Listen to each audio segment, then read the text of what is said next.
Nunca olvidaré el día que la salvé. No es una frase de héroe, es la verdad. Elena llegó a mi vida hace 3 años, justo cuando mi madre se puso grave y yo estaba al borde de un ataque de nervios, tratando de hacer malabares entre el hospital, mi trabajo y mantener mi casa a flote. Ella venía de una situación familiar dura, tenía esa mirada de alguien que de verdad necesita una oportunidad, y la verdad es que era perfecta, eficiente, silenciosa, excelente cocinera y sobre todo confiable. La traté como familia. Le pagaba bien, le di un cuarto propio con baño, y hasta la ayudé a pagarle los estudios a su hijo. Mi esposo Daniel, un arquitecto exitoso, que viaja mucho, la adoraba. No en el mal sentido, sino en el de un hombre agotado que agradece llegar a casa y no tener que preocuparse por nada. Solía decirme: «Esta mujer es oro, cariño. Tienes un sexto sentido para la gente». Y yo me sentía orgullosa, sentía que había creado un hogar armonioso y seguro. El quiebre no fue un mensaje de texto ni un labial en una camisa. Fue el olor. Daniel y yo regresamos de un viaje de negocios de 2 semanas. Apenas abrimos la puerta, me golpeó un aroma denso y pesado que no reconocí, pero que era inconfundiblemente íntimo. Una mezcla extraña de perfume caro que no era el mío y algo parecido a incienso, pero con un matiz dulce, casi enfermizo. Le pregunté a Daniel qué era, y él se encogió de hombros, apurado por la ducha. Luego, al guardar la ropa de mi esposo en el closet, encontré la cajita de terciopelo. Estaba oculta bajo su pila de calcetines. La abrí sin pensarlo 2 veces, sin la punzada de culpa que debí tener. Dentro, no había joyas ni un recibo de motel. Había una llave de hotel antigua, de esas con llavero de metal grabado, un mechón de pelo negro atado con una cinta roja, y lo que parecía ser una uñeta de guitarra. En ese instante, la sangre se me fue a los pies. No era solo infidelidad, era algo raro, sucio, casi ritualista. Y lo peor, al mirar la llave, reconocí las iniciales grabadas en el metal. E.V. Eran las iniciales de Elena Vargas, la mujer que vivía bajo mi techo, y a la que yo había salvado. Mi estómago se revolvió, no por celos, sino por una traición tan profunda que me hizo dudar de cada momento de los últimos 3 años. ¿Quién era realmente esta mujer? Y más importante, ¿qué demonios estaban haciendo mi esposo y mi empleada de confianza para guardar un mechón de pelo en una caja? Y yo todavía no he dicho absolutamente nada. 2 días actuando, 2 días de sonrisas forzadas y de decir sí, cariño, por supuesto, mientras por dentro sentía que mis órganos estaban cubiertos de escarcha. Fui a trabajar, hice las compras, incluso me senté a cenar con Daniel y Elena. Sí, ella cena con nosotros, es lo normal en esta casa, y cada bocado me sabía a ceniza. Intentaba concentrarme en la conversación sobre el nuevo proyecto de Daniel, pero todo lo que veía era la mano de Elena, sirviendo el vino y la sombra de una cinta roja en mi mente. El peor momento fue anoche. Daniel me abrazó en la cama, me susurró lo mucho que me había extrañado en el viaje. Y yo, que siempre he sido una persona visceral y pasional, no sentí nada. Solo pensé en la caja, en el mechón de pelo. En ese momento, no sentí celos. Sentí asco y una necesidad urgente de comprender la rareza. ¿Una uñeta de guitarra? Daniel no toca la guitarra. ¿Un mechón de pelo negro? El pelo de Elena era de un castaño oscuro, pero perfectamente liso. El del mechón parecía más grueso, casi áspero, y notoriamente teñido de un negro intenso. Decidí que no podía confrontar a Daniel. No todavía. Si su traición fuera solo acostarse con la empleada, lo hubiera echado a gritos. Pero esto se sentía como parte de un pacto, de un secreto profundo que requería más que una llave de hotel. Necesitaba una estrategia. Empecé a observar de verdad. Antes, la veía a través del filtro de mi gratitud. Qué buena es Elena, qué silenciosa, qué atenta. Ahora la veía a través del filtro de la duda. Noté que, cuando Daniel estaba en casa, ella siempre encontraba un pretexto para entrar en el estudio. Ese espacio que supuestamente era la oficina privada de mi esposo. Una vez era para traerle un café, otra para preguntarle si debía lavar una camisa específica. Eran excusas pequeñas, invisibles pero constantes, y cada vez que ella salía de allí, Daniel se quedaba con esa expresión de satisfacción difusa, como después de haber resuelto un problema muy complejo. Una tarde Daniel salió temprano a una reunión en la ciudad. Yo me quedé trabajando en el jardín, pero en realidad estaba vigilando. Elena, que normalmente aprovecha las tardes para hacer ejercicio o hablar con su hijo por videollamada, se encerró en su cuarto. Me di cuenta de que no tenía una llave de repuesto para su habitación.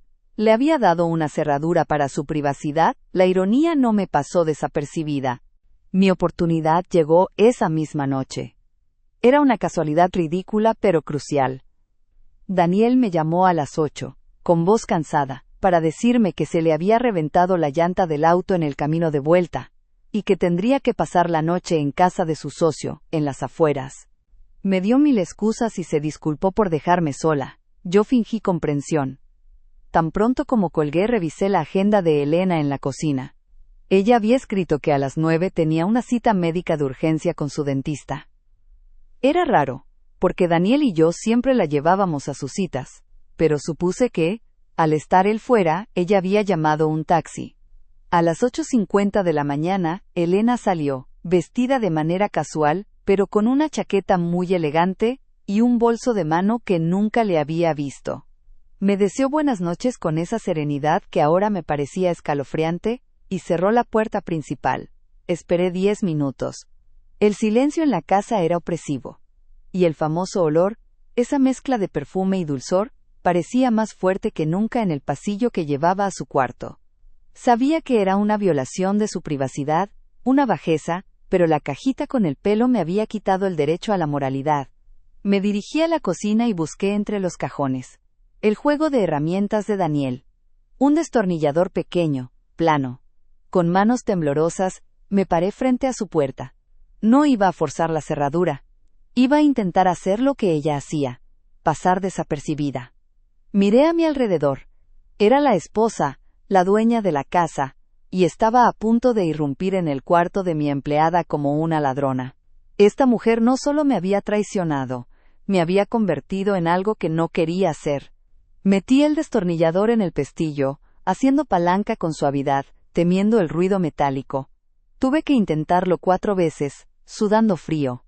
En el 5.º intento, el pequeño clic fue casi inaudible. La puerta se deslizó unos centímetros. Entré. El cuarto de Elena siempre había sido austero, impecable. Pero ahora, sobre su mesita de noche, junto a una Biblia y un pequeño retrato de su hijo, vi un objeto que me hizo dar un paso atrás, sofocando un grito. Era la misma uñeta de guitarra que estaba en la caja de terciopelo de Daniel. No era una coincidencia, era una réplica exacta.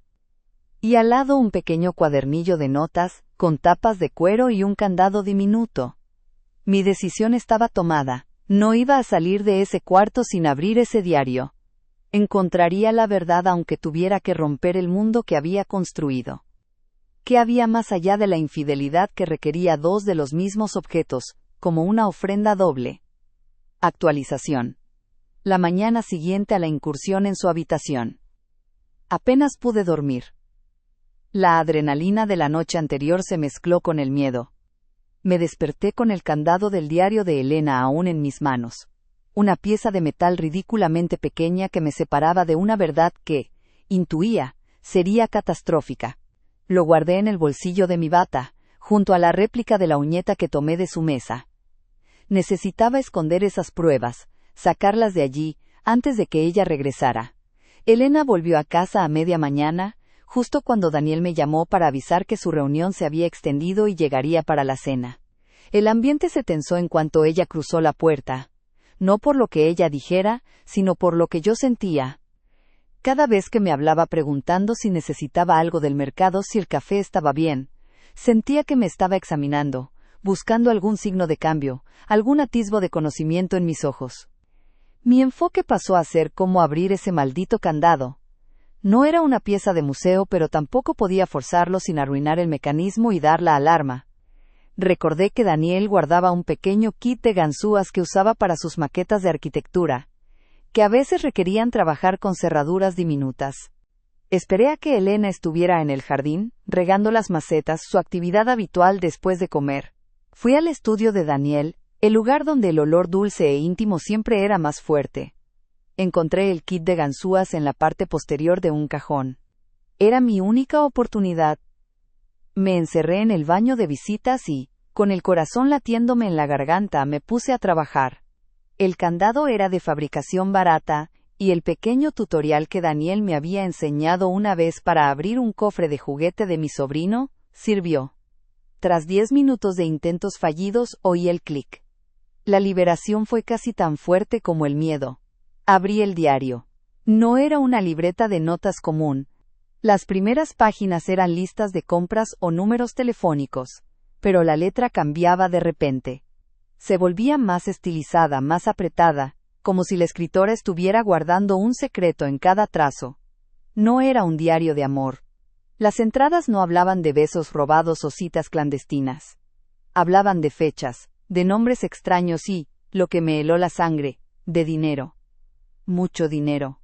14 OCT. El pago de El Gran Silencio. $15,000 estadounidenses. El cliente quiere el paquete completo. Daniel lo arregló. 28 NOV.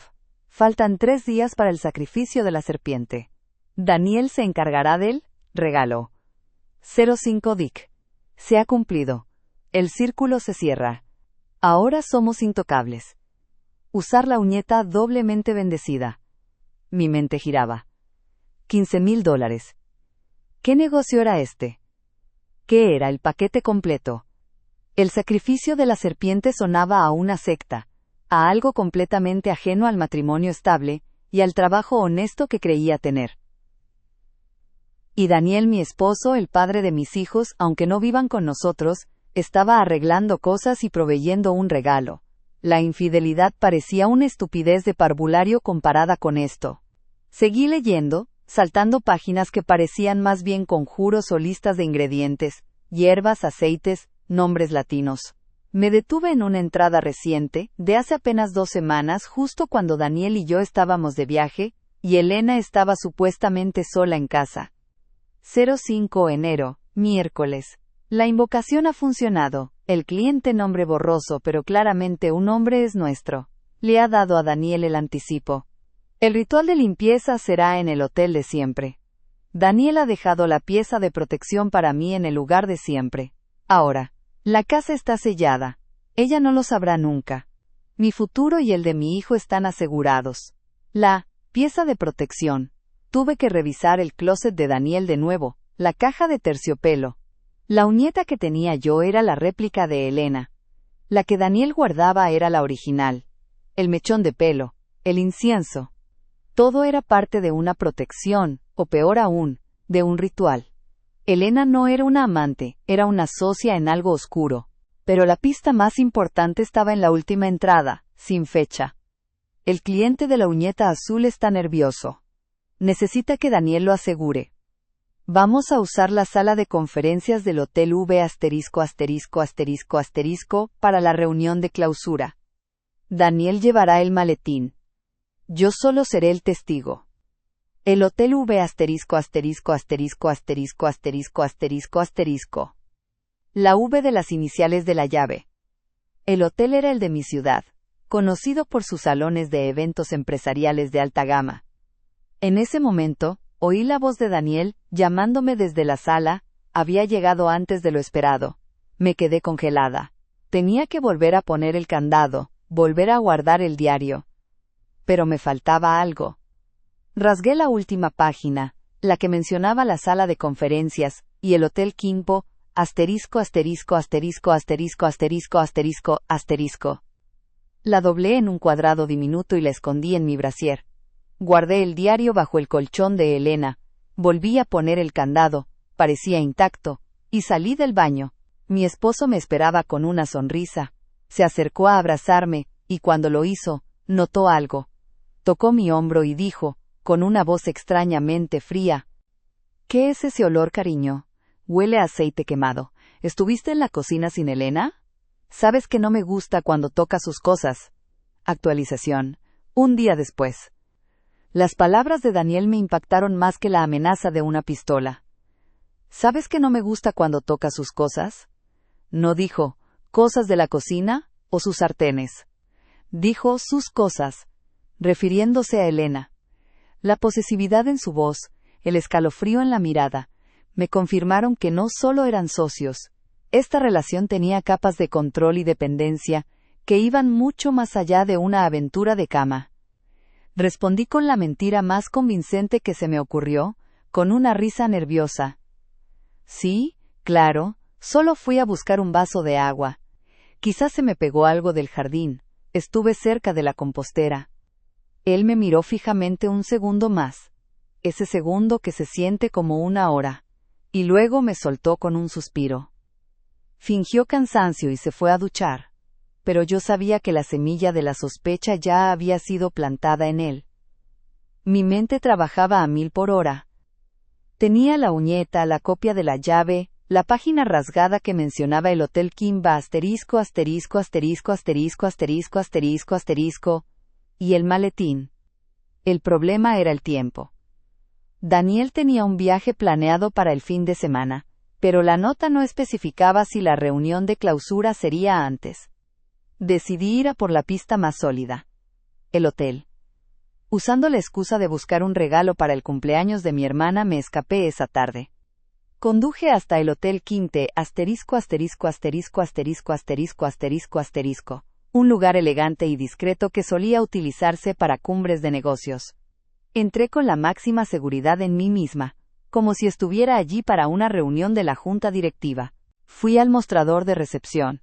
La llave que Daniel guardaba en su caja era antigua, de las que tienen un llavero grande con el número grabado. Le pregunté a la recepcionista, una joven que parecía aburrida, si podía ayudarme con una consulta sobre un evento pasado. Mi esposo, el señor Daniel, mi apellido, organizó hace unos meses un seminario de arquitectura aquí.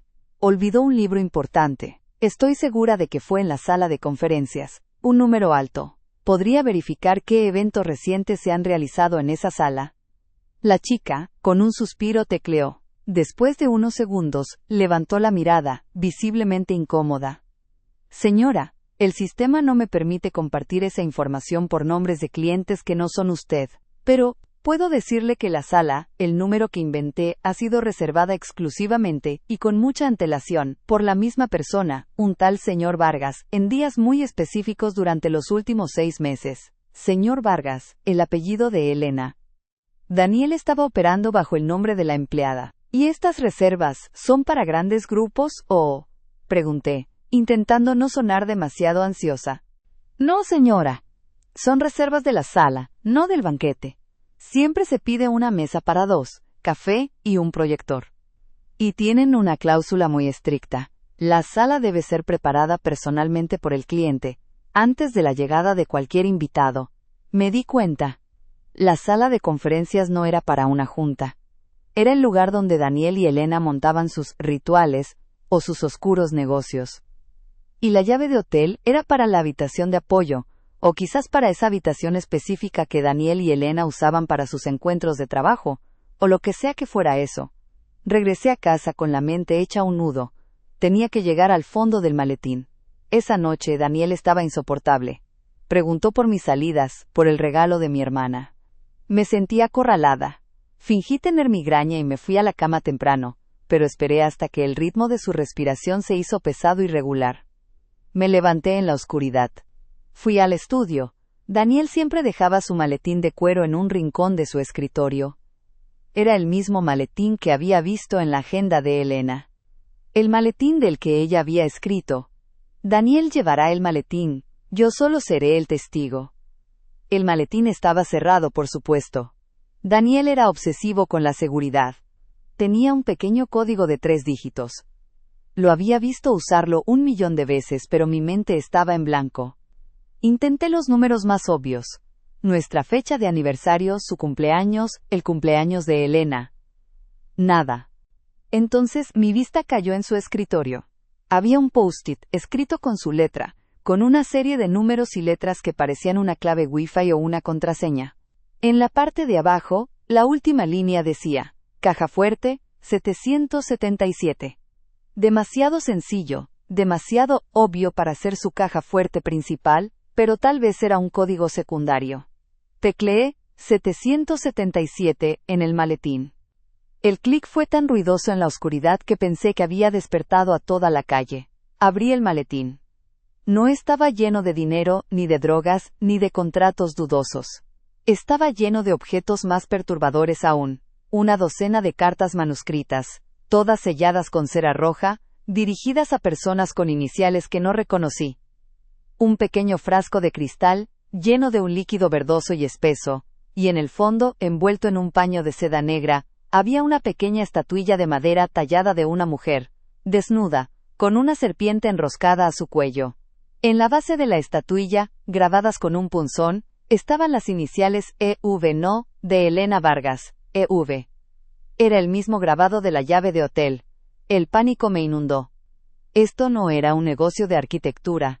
Era magia negra, santería, o algo peor. Daniel no estaba teniendo una aventura. Estaba metido en un culto oscuro. Y Elena era su sacerdotisa o su cómplice. En ese momento, la puerta del estudio se abrió con un estruendo. Daniel no estaba solo. Elena estaba justo detrás de él, con los ojos entrecerrados y una sonrisa de satisfacción diabólica. Sabíamos que lo harías, dijo Daniel, su voz grave y fría. Y ahora, has tocado lo que no debías tocar. Actualización. Unos minutos después. El enfrentamiento en el estudio. El terror me paralizó. No intenté cerrar el maletín. Solo me quedé de rodillas junto al escritorio, iluminada por la luz fría de la luna que entraba por la ventana. La estatuilla de la serpiente y el frasco de líquido verdoso eran testigos de mi descubrimiento.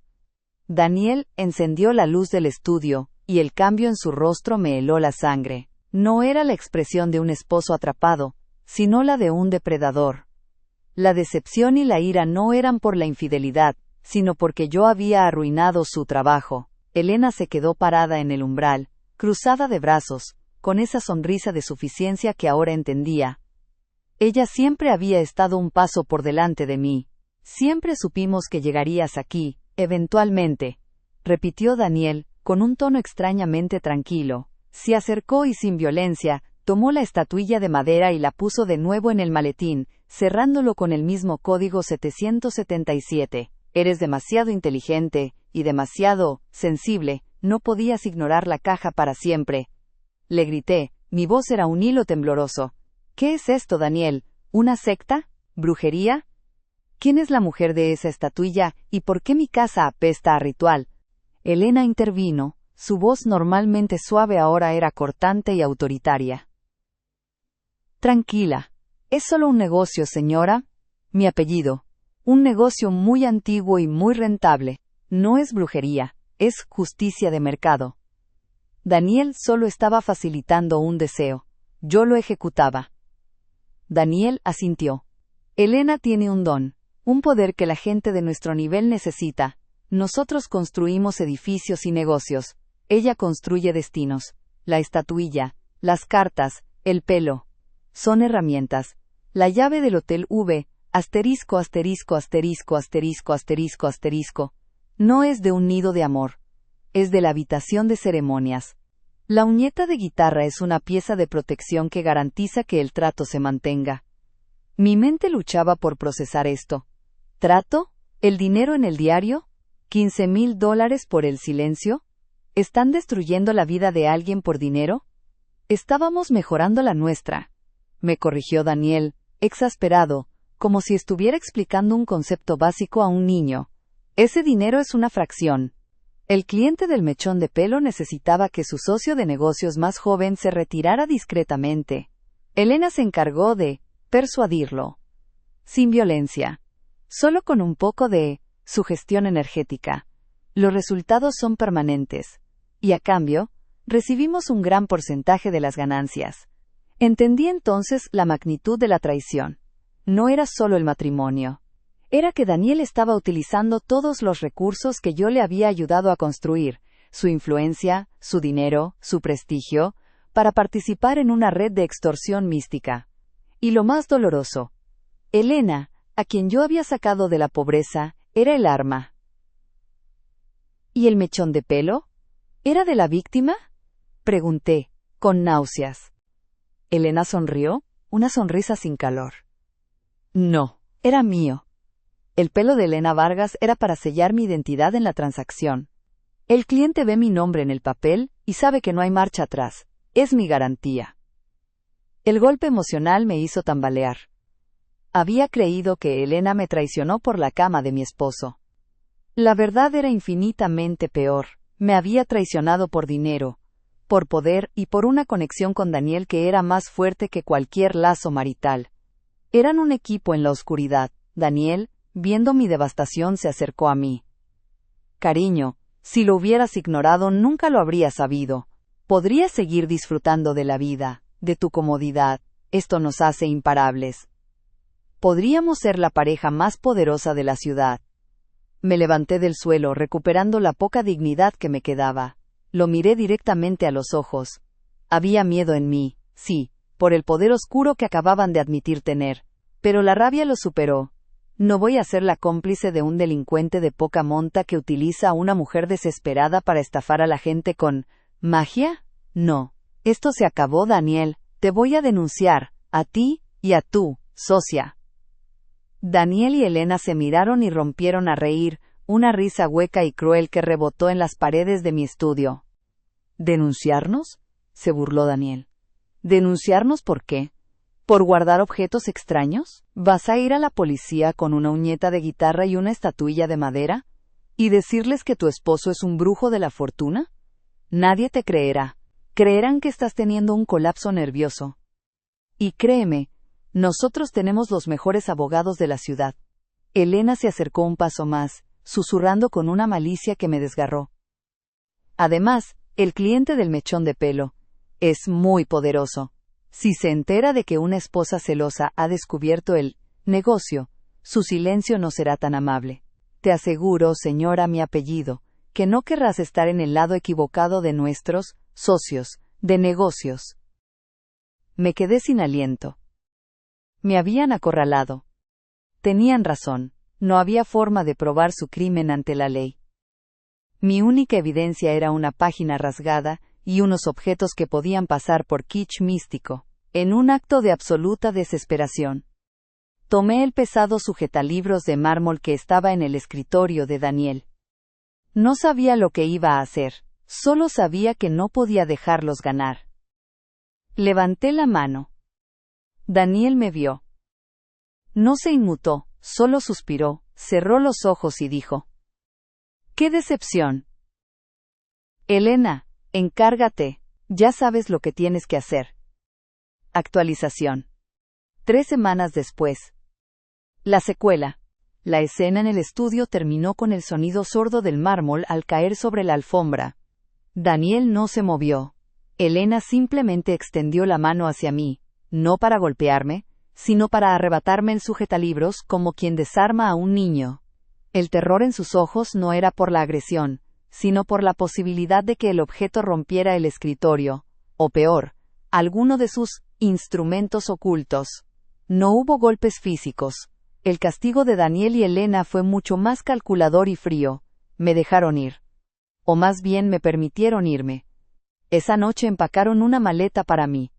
Daniel me dio una tarjeta de crédito prepagada y me dijo que me fuera de la ciudad. Piensa que estás de vacaciones extendidas, cariño. Tómate un tiempo para sanar. Si hablas, si intentas cualquier cosa, no te denunciarán a ti por brujería, sino que nos aseguraremos de que parezca que tuviste un quiebre emocional y que has intentado dañar a Elena. La amenaza era clara: si yo hablaba, ellos me silenciarían desacreditándome por completo, usando su red de contactos y abogados para convertirme en la loca de la casa. Mi única arma, la verdad, era completamente inútil. Me fui esa misma madrugada. Conduje 300 millas y me instalé en un pequeño pueblo costero. He pasado las últimas semanas como un fantasma, mirando el mar. No los he denunciado. He quemado el trozo de papel que arranqué del diario y he tirado la uñeta que tomé. El miedo es profundo y constante. Pero aquí está el giro. La razón por la que no he podido dormir. Hace una semana, por pura inercia, revisé las noticias locales de mi antigua ciudad en el móvil. En la sección de negocios había una pequeña nota. El arquitecto Daniel, mi apellido, ha anunciado su retiro temporal por motivos de salud y ha transferido la gestión de su firma a su nueva socia, la señora Elena Vargas. No fue un retiro, fue una rendición total. Elena no solo se había quedado con mi esposo y mi casa, sino con la empresa que construimos juntos, la fuente de su poder. Pero el verdadero golpe de gracia llegó hoy. Recibí una caja por correo, sin remitente. Dentro había una sola cosa, la llave de hotel antigua, la misma que encontré en la caja de terciopelo de Daniel. Estaba envuelta en papel de seda rojo. Y había una nota escrita a mano, con la elegante letra de Elena. La pieza original ya no es necesaria. Él nunca debió conservarla. Ahora, la casa y el negocio están realmente sellados. Gracias por la oportunidad, y por el favor de la mudanza. El secreto no está en el poder, sino en la fuente. Atentamente, E.V. Elena Vargas. Ella no era la cómplice de Daniel. Ella era la que movía los hilos. Daniel no la estaba usando. Él era el cliente, el facilitador, la víctima de su propio deseo de poder. Ella se había apropiado de él, de su vida y de todo lo que teníamos.